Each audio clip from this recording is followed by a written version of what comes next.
ఓం నమో భగవతే వాసుదేవాయ. ఓం శ్రీ పరమాత్మనే నమః. తస్య సంజనయన్ హర్షం కురు వృద్ధః పితామహ. సింహనాదం వినద్యోచ్చై శంఖం దద్మౌ ప్రతాపవాన్. శంఖధ్వనులు చేశారు. కౌరవులలో వృద్ధుడు, ప్రతాపవంతుడు, పితామహుడైన భీష్ముడు దుర్యోధనుని హృదయంలో సంతోషం కలిగేటట్లుగా గట్టిగా సింహం యొక్క శబ్దంలాగా భయంకరంగా శంఖాన్ని పూరించాడు. ఎలాగైతే విశాలంగా ఉన్న అడవిలో సింహం గర్జిస్తే ఆ సింహం మైళ్ళ దూరంలో ఉన్నా సరే రోమాలు నిల్చుండిపోతాయి, హృదయంలో వణుకు పుడుతుంది. భయం అనేది ప్రకృతిలో ఉంటుంది, పరమాత్మలో కాదు.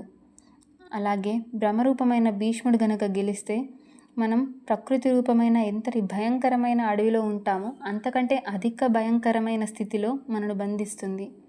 ఈ భ్రమ ఇంతకు మించి ఇంకేమీ ఇవ్వలేదు. కాబట్టి ఈ భయాన్ని తెలియచేసే భ్రమను వీడుటయే లక్ష్యాన్ని చేరుటకు మార్గం. కౌరవుల మిగతా సైన్యం నుండి చాలా ధ్వనులు ఒక్కసారిగా మోగాయి. కానీ అన్నీ కలిసి అవి కూడా భయాన్నే కలిగించాయి, అంతకుమించి ఇంకేం లేదు. ఇలా ప్రతి చెడు లక్షణం ఎంతో కొంత భయాన్ని కలిగజేస్తుంది.